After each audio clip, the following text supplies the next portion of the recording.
अस्सलामु अलैकुम। तो आज की इस वीडियो में हम रा को पुर पढ़ने की सूरत बताएंगे आपको, किस सूरत में रा को पुर पढ़ा जाता है, किस सूरत में बारीक पढ़ा जाता है, और पुर हरूफ कौन कौन से होते हैं जो रा साकिन के बाद आ जाएँ तो रा साकिन क्या पुर पढ़ा जाएगा। ठीक है, तो वो देखेंगे। तो इस यहाँ तक तो हम पढ़ चुके थे पिछली वीडियो में। तो अब चलिए इसको पढ़ते हैं। रा पर ज़बर या पेश हो तो हमेशा पुर होगी, यानी मुंह गोल करके पढ़ेंगे। ठीक है, कैसे? रा हा ज़बर राह, मीम ज़बर मा, रहमा ता दो पेश तुन, रहमतुन रहमतुन। देखिए मुंह आपका गोल हो रहा होगा, रहमतुन। रा पर क्या आ गया? ज़बर आ गया तो ये पुर पढ़ा जाएगा। इसी तरीके से रा पेश रू, जा ज़ेर ज़ी रुज़ी, काफ वाव पेश कू, रुज़िकू रुज़िकू। ठीक है, तो रू पढ़ रहे हैं, है ना, पुर पढ़ रहे हैं, रुज़िकू, इस तरीके से। तो क्या फिर से बताता हूँ, रा पर ज़बर या पेश होगा तो रा को हम पुर पढ़ेंगे, हमेशा हम रा को पुर पढ़ेंगे। इसी तरीके से रा साकिन से पहले ज़बर या पेश हो तो रा पुर होगी, जैसे बा रा ज़बर बर, काफ पेश खु, बर खु, बर खु। इसी तरीके से या रा पेश युर, जा ज़बर ज़ा, युरज़ा, काफ वाव पेश कू, युरज़कू, नून ज़बर ना, युरज़कूना युरज़कूना युरज़कूना। ठीक है, इस तरीके से पुर करके पढ़ेंगे हम। रा साकिन से पहले ज़बर हो या पेश हो, अगर ज़ेर होगा तो बारीक पढ़ेंगे। इसी तरीके से रा पर ज़ेर होगा तो बारीक पढ़ेंगे। रा साकिन से पहले ज़ेर हो और उसके बाद कोई पुर हरूफ हो उसी कलमे में, तो जो है पुर होगी, रा क्या होगी? पुर होगी। जैसे फ़िरक़तुन। ठीक है, फ़िरक़तुन। लेकिन फ़िरक़ी में पुर और बारीक दोनों जायज़ हैं। फ़िरक़ी में पुर भी कर सकते हैं, बारीक भी कर सकते हैं, लेकिन फ़िरक़तुन में हम पुर ही करेंगे। तो पुर हरूफ कौन कौन से होते हैं? हरूफ मुस्तालिया होते हैं। ठीक है, कितने होते हैं? खुस्सा ज़गतिन क़िज़, ख़ा स्वाद ज़्वाद त्वा ज़ा क़ाफ़। तो ये क्या है? 7 या 6 हरूफ होते हैं। आप देख लीजिएगा, मैंने मदनी कायदे में जो है अपलोड कर दी हैं, वो जाके देख लीजिएगा। हरूफ मुस्तालिया कहते हैं। हरूफ मुस्तालिया पुर हरूफ होते हैं और कुछ सीटे वाले हरूफ होते हैं, ज़ा सीन स्वाद, तो इनमें सीटी के बाद आती है। लेकिन हरूफ मुस्तालिया क्या है? रा साकिन से पहले, जैसे बताया, रा साकिन से पहले क्या है? ये देखिए, रा साकिन से पहले अगर ज़ेर है और उसके बाद क्या है? पुर हरूफ आ गया, यानी खा आ गया, स्वाद आ गया, त्वा आ गया, काफ आ गया, ज़ा आ गया, तो उस केस में हम क्या करेंगे? उसको पुर पढ़ेंगे। अब यहाँ पे 2 सूरतें हैं, जैसे फ़िरक़तुन, फ़िरक़तुन, फ़िरक़तुन, फ़ा रा ज़ेर फ़िर, क़ाफ़ ज़न क़ा, फ़िरक़ा ता दो पेश तुन, फ़िरक़तुन। लेकिन अगर फ़िरक़ी पढ़ रहे हैं, फ़िरक़ी में जो है हम दोनों सूरतें जायज़ हैं, फ़िरक़ी या फ़िरक़ी, दोनों सूरतें जायज़ हैं इसमें। बस जो मैं बता रहा हूँ आप देखते रहें। अब रा साकिन से पहले ज़ेर आर्ज़ी हो तो वो पुर होगी, जैसे इरजिउ। अब ज़ेर आर्ज़ी क्या होती है, ये हमें समझना है, यानी हरकत वाली या तशदीद वाली रा, इसको हम क्या कहते हैं? ज़ेर आर्ज़ी। इसमें जो ज़ेर किसी वजह से आया हो, ज़ेर हर्फ साकिन की अदायगी के लिए आता हो, ठीक है, उसे कहते हैं ज़ेर आर्ज़ी। अब ज़ेर आर्ज़ी की किसे कहते हैं? तो मैंने जैसे बताया था आपको पिछली वीडियो में कि ये ज़ेर हमने लगाया है, ठीक है, ये असली ज़ेर नहीं है। ठीक है, तो कभी कभी आपने देखा होगा ये ज़ेर आता नहीं है, ठीक है, ये खाली रहता है अलिफ़। तो हम कैसे लगाते हैं इस पे ज़ेर अलिफ़ के नीचे? तो हम तीसरा हर्फ देखेंगे, 1 2 3, तो तीसरे हर्फ पर ज़बर होगा या पेश होगा, तो यहाँ पर हम क्या देंगे? ज़बर ज़ेर होगा तो ज़ेर देंगे, पेश होगा तो पेश देंगे। अगर जीम के ऊपर पेश होता तो हम यहाँ पर अलिफ़ पर पेश लगाते, ज़बर ज़ेर है तो ज़ेर देंगे। तो ये क्या है? ज़ेर आर्ज़ी है, होती नहीं लेकिन हम लगाते हैं इसको। तो अगर रा साकिन से पहले ज़ेर आर्ज़ी हो जो हम लगाते हैं तो क्या पुर होगी? जैसे इरजिउ, इरजिउ, हमज़ा रा ज़ेर इर, जीम ज़ेर जी, इरजि, ऐन वाव पेश उ, इरजिउ, इरजिउ। अब यहाँ पर जैसे रा साकिन से पहले ज़ेर किसी दूसरे कलमे में हो, ज़ेर क्या किसी दूसरे कलमे में हो तो रा क्या होगी? पुर होगी। जैसे यहाँ पर है, ये एक कलिमा हो गया, ये एक कलिमा हो गया, तो इसकी क्या पढ़ते हैं? अल्लज़िर, अल्लज़िर तज़ा, अल्लज़िर तज़ा, अल्लज़िर तज़ा। रा साकिन से पहले ज़ेर अगर दूसरे कलमे में है तो क्या होगा? पुर होगी। अगर उसी कलमे में है तो बारीक होगी। तो अगर आपको देखना पड़ेगा उसी कलमे में है और उसके बाद कोई पुर हरूफ आ गया तो उसमें क्या पुर होगी? रा साकिन। अगर पुर हरूफ नहीं है तो बारीक होगी।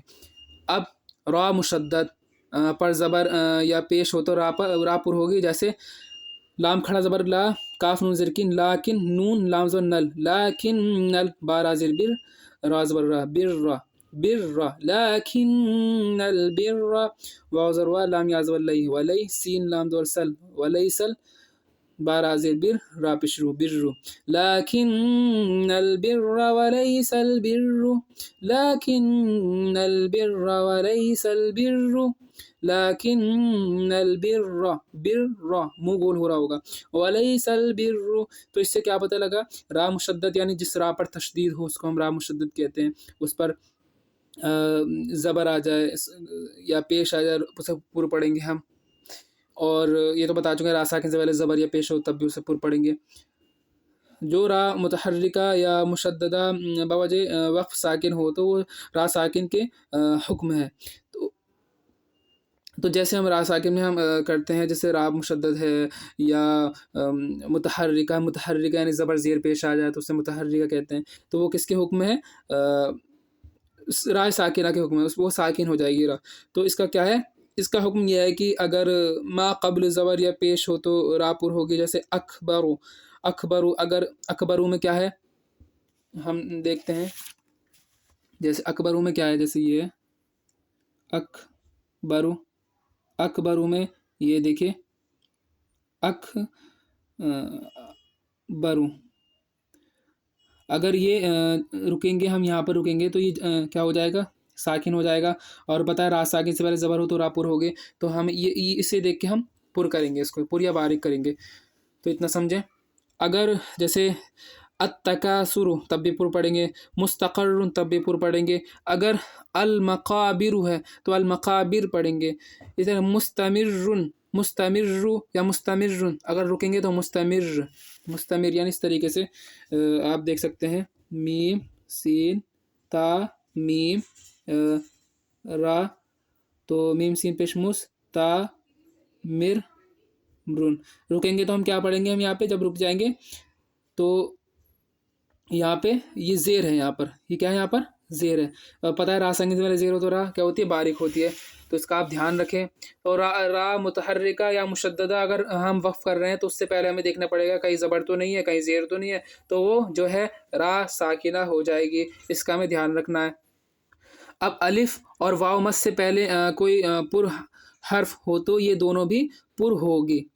ठीक है, अलिफ और वाव मद से पहले कोई पुर हर्फ हो तो ये दोनों भी पुर होगी। जैसे क़ाल वक़ूलु, क़ाल वक़ूलु, देख क़ाल पुर हो गया, वक़ूलु ये पुर हो गया। तो वाव साकिन से पहले अगर ये पुर हुरूफ आ जाए, यानी खा स्वाद द्वा त्वा ज़ा खुस्सा ज़गतिन क़िज़, तो ये क्या होगा, पुर होगा।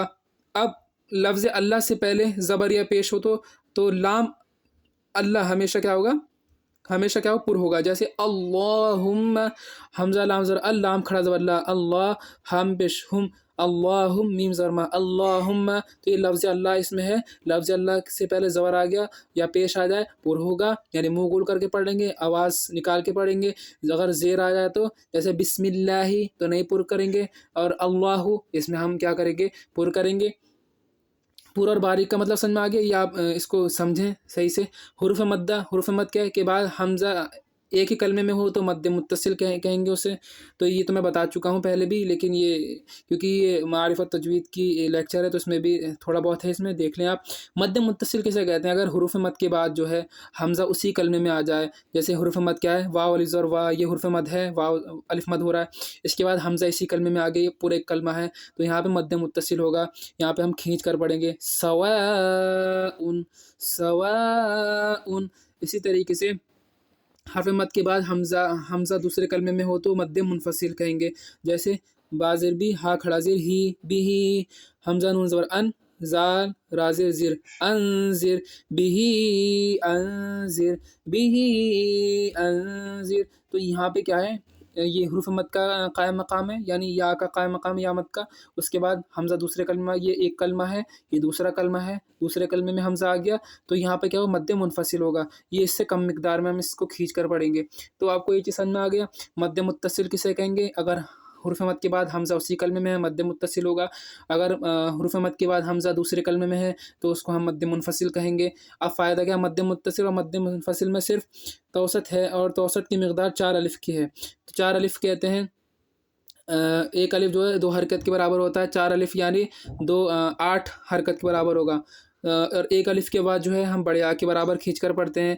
اب اس کا حروف مد کے بعد سکون لازم ہو تو مد لازم کہیں گے. سکون لازم یعنی یہ الف مد کا قائم مقام ہے. اس کے بعد ساکن آ گیا آنا. ٹھیک ہے، اس میں صرف طول ہے. طول کی مقدار 5 الف کے برابر ہے. کتنے الف کے برابر ہے؟ مد متصل اور مد منفصل میں صرف توسط ہے. توسط کی مقدار جو ہے 4 الف کے برابر ہے اور ایک الف کی جو مقدار ہے وہ 2 حرکت کے برابر ہے. اسی طریقے سے حرف مد کے بعد سکون لازم ہو تو مد لازم ہوگا. سکون لازم یعنی حروف مد کے بعد ساکن حرف آ جائے تو وہاں پہ کیا ہوگا، مد لازم ہوگا. اب مد لازم کی جو مقدار ہے جو ہم کھینچ کر پڑھتے ہیں اس میں طول یعنی اس کی جو مقدار ہوتی ہے 5 الف کے برابر ہوتی ہے، یعنی 10 حرکت کے برابر ہم اس کو کھینچ کر پڑھیں گے. تو ہم نے یہاں پر 3 مد بتایا آپ کو، مد متصل بتایا، مد منفصل بتایا اور مد لازم. تو مد متصل یعنی حروف مد کے بعد حمزہ اسی کلمے میں ہے تو مد متصل ہوگا. اگر حروف مد کے بعد حمزہ دوسرے کلمے میں ہے تو مد منفصل ہوگا. اگر حروف مد کے بعد یعنی حروف مد یعنی الف مد واو مد یا مد اس کے بعد جو ہے حمزہ ساکن جو ہے اس کے بعد ساکن آ جائے تو اس کو کیا کہیں گے، مد لازم کہیں گے. اور تنبیہ کیا ہے، حرف مد کے بعد سکون دوسرے کلمے میں ہو تو حرف مد گر جائے گا. کیا ہو جائے گا؟ حرف مد گر جائے گا. جیسے قال الحمد، قال الحمد، قال الحمد، قال الحمد. تو حروف مد کے بعد کیا، اگر دوسرے کلمے میں اگر یہ آ جائے، کیا کہتے ہیں، ساکن آ جائے، سکون آ جائے تو یہ ہم اس کو کھینچیں گے نہیں بلکہ ڈائریکٹ ہم لام کو اس لام سے ملا دیں گے. اس کو ہم کھینچ کرنی پڑیں گے. جیسے میں نے اس میں پہلے بتایا تھا، جیسے کانا ہے، ما نیمر زرما تا زبرتا ما تا. تو یہاں پہ ہم الف مد ہو رہا ہے، الف سے پہلے زبر ہے، الف خالی ہو، الف کے بعد کوئی حرف ساکن نہیں ہے تو یہاں پہ الف مد ہوگا. لیکن اگر ہم حروف الف سے پہلے زبر ہے، الف خالی ہے، اس کے بعد کوئی ساکن حرف آ جائے تو ہم یہاں پر اس کو کھینچ نہیں پڑیں گے، ما تا زر مت پڑھیں گے. اردو میں ہم مات پڑھتے ہیں لیکن ہم عربی میں اس کو ہم حرف مد نہیں ہوگا یہاں پر. اسی طریقے سے یہاں پر بھی نہیں ہوگا.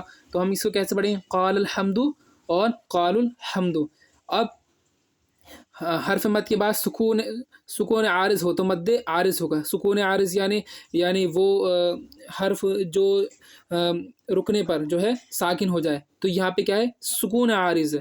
سکون عارض یعنی یہ ابھی ساکن نہیں ہے لیکن رکنے پر کیا ہو جائے گا، یہ حرف اس حرف کے اوپر کیا آ جائے گا، جزم آ جائے گا تو اس کو ہم کہیں سکون عارض. تو یہ مد ہو گیا یہاں پہ عین یا زیر ای، تو یہاں پہ یا مد ہے اور اس کے بعد کیا ہے، سکون عارض آ گیا تو یہاں پر کیا ہو جائے گا، یہ ساکن ہو جائے گا رکنے پر. تو یہاں پہ کون سی مد ہوگی، مد عارض. تو مد لازم اور مد عارض ہم نے بتا دیا. نستعین، نستعین رکنے پر اس کو ایسے پڑھیں گے. اس میں طول، توسط، قصر تینوں وجہ جائز ہیں لیکن اسے توسط کی مقدار 3 الف سے پڑھیں گے. ہم کتنے الف کے برابر کھینچ کر پڑھیں گے، 3 الف یعنی 6 حرکت کے برابر اس کو کھینچ کر پڑھیں گے. طول بھی کر سکتے ہیں 5 الف کے برابر اور توسط میں تو پتہ ہے آپ کو 4 الف کے برابر، اور اس میں یہ توسط میں 3 الف کے برابر ہم کھینچ کر پڑھیں گے. دوسری کیا ہے، ایک قسم کے کئی مد جمع ہو تو پڑھنے میں سبب کو برابر ادا کرنا چاہیے، اور کئی قسم کے مد جمع ہو تو ضعیف کو قوی پر ترجیح نہ دینا چاہیے. ٹھیک ہے، ضعیف کو قوی، اگر ایک ساتھ اگر کئی سارے مد جمع ہے تو ان کو آپ فرق کر کے پڑھ سکتے ہیں. مد متصل کو تھوڑا کھینچ کر پڑھیں اور مد منفصل کو اس سے کم کھینچ کر پڑھیں. ٹھیک ہے، اور اگر کئی قسم کے مد جمع ہیں تو آپ ایسا نہ کریں کہ اس کو ترجیح دیں ضعیف والے کو، یعنی جو کم کھینچتا ہے اس کو اس پر ترجیح دیں. اس طریقے سے اب اگر مد متصل پر وقف کیا جائے تو سکون کی وجہ سے طول توسط جائز ہے. مد متصل پہ اگر ہم جو ہے اگر جزم وہ کرتے ہیں، ساکن کرتے ہیں، رکتے ہیں، جیسے سواء، اور رکیں گے تو سواء، تو ہم کھینچ کر پڑھیں گے. توسط جائز ہے اس میں. توسط مطلب 3 الف کے برابر یا 6 حرکت کے برابر ہم اس کو کھینچ کر پڑھیں گے. لیکن قصر اس وجہ سے جائز نہیں کہ مد متصل کا توسط ادا نہ ہوگا. جیسے السفہاء، السفہاء، اس میں 2 مد اور رہ گئی ہیں. حروف لین، حرف لین کے بعد سکون آنے سے طول، توسط اور قصر تینوں جائز ہیں. تو حروف لین کے بعد سکون آ جائے، جیسے اب میں بتاؤں اس کے اندر حروف لین یعنی جیسے واو لین ہوتا ہے، یا لین ہوتا ہے، الف یا زبر اے، الف واو زبر او، ان کے بعد اگر کیا آ جائے، ساکن آ جائے، تو یہاں پر کون سا مد ہوگا؟ مد لین لازم ہوگا۔ اب مخرج اور صفات لازمہ کے ساتھ حرف ادا کرنے کو اظہار کہتے ہیں۔ کس کے ساتھ؟ مخرج اور صفات۔ مخرج میں نے بتا دیا جہاں سے حرف ادا ہوتا ہے اس کو ہم مخرج کہتے ہیں، جس انداز سے ادا ہوتا ہے اس کو ہم صفات کہتے ہیں۔ دونوں کے ساتھ حروف کو پڑھنے سے ہم کیا کہتے ہیں؟ اظہار کہتے ہیں۔ اظہار مطلب صاف صاف حروف کو پڑھنا۔ لام کا کیا ہے؟ تعریف کے بعد، لام تعریف کے بعد جیسے کیا ہے؟ ابغی حجک وخف عقیمہ، ابغی حجک وخف عقیمہ میں سے کوئی حرف آئے تو اظہار ہوگا، جیسے والجاری وغیرہ، ورنہ ادغام ہوگا۔ اگر اس کے بعد کیا یہ اظہار ہوگا، یہ اگر حروف آ جائیں، اس میں سے کوئی حروف آ جائیں تو اس میں کیا ہوگا؟ اظہار ہوگا، جیسے والجاری وغیرہ، ورنہ اگر یہ حرف نہیں آتے تو یہاں پر ادغام ہوگا۔ ادغام، میم ساکن کے بعد میم آئے اور با کے علاوہ کوئی حرف آئے تو اظہار ہوگا۔ میم ساکن کے بعد میم آ جائے تو وہاں پہ کیا؟ ادغام ہوگا، میم ساکن ادغام، میم ساکنہ، اور با جائے اقلاب ہوگا۔ اور اگر ان کے علاوہ کوئی اور دوسرا حرف آ جائے تو وہاں پہ اظہار ہوگا، جیسے اموال، اموال، میم ساکن کے بعد واو آ گیا، واو اظہاری حرف ہے تو یہاں پہ کیا ہوگا؟ ہم غنہ نہیں کریں گے۔ میم ساکن کے بعد میم آ جائے تو غنہ کریں گے، اور میم ساکن کے بعد با آ جائے تو بھی ہم وہاں پہ غنہ کریں گے، اور اگر جیسے ان کے علاوہ کوئی دوسرے حرف آ جائیں تو وہاں پہ ہم غنہ نہیں کریں گے۔ اب یہاں پہ بس تھوڑا سا یہ ہے، نون ساکن اور تنوین کے بعد حروف حلقی آئے تو اظہار ہوتا ہے، جیسے انہاری۔ حروف حلقی میں نے بتائے تھے، حروف حلقی 6 ہوتے ہیں: حمزہ ہا، عین ہا، غین خا۔ شروع حلق سے حمزہ ہا، بیچ حلق سے عین ہا، آخر حلق سے غین خا۔ اگر نون ساکن تنوین کے بعد یہ حروف حلقی آ جائے تو وہاں پہ ہم اس کو اظہار کر کے پڑھتے ہیں۔ اظہار کا مطلب ہوتا ہے نون کی آواز کو صاف صاف پڑھنا، غنہ نہیں کرنا ہے وہاں پر۔ اگر چھوٹا سا قاعدہ ہے کہ اگر نون ساکن یا تنوین کے بعد حروف حلقی کے علاوہ کوئی سا بھی حرف آ جائے تو وہاں پہ ہم غنہ کر کے پڑھیں گے، یہ آپ کو یاد رکھنا ہے۔ السلام علیکم۔